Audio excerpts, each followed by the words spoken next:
If you want to make videos with your iPhone, then these iPhone filming tips from MKBHD should make the whole process much simpler. Tip number 1 is that your words are much more important than your production value. In his new channel Autofocus, MKBHD films the whole video on his iPhone. So I'm shooting this right now on the iPhone 13 Pro. And you can still clearly hear the wind noise for a few seconds. People want to start a YouTube channel in 2022. I keep saying, just use your smartphone camera. You already have it. But MKBHD's voice is still easy to understand, and there's no noticeable drop in how many people are watching, so maybe a bit of wind noise isn't as bad as I thought it was.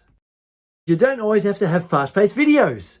Sometimes it's okay to sit back and slow down and knock your tripod in front of your camera.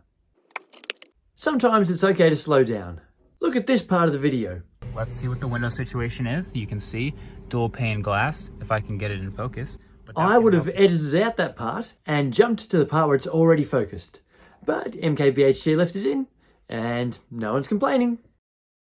I make lots of videos about how to film with your iPhone, including this 5-minute summary of everything that you need to know. Tip number 3 is you don't need any of the fancy gear. Just hold your phone and get started. You can see MKBHD's reflection in this part of the video, and he doesn't have any fancy tripods, no additional microphones, he's just holding his phone.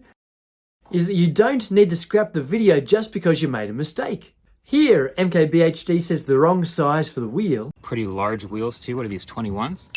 But he didn't reshoot it. He just popped in some text with the correct size, and that's all you need to do to fix the problem. Making a mistake is not an excuse to scrap the video.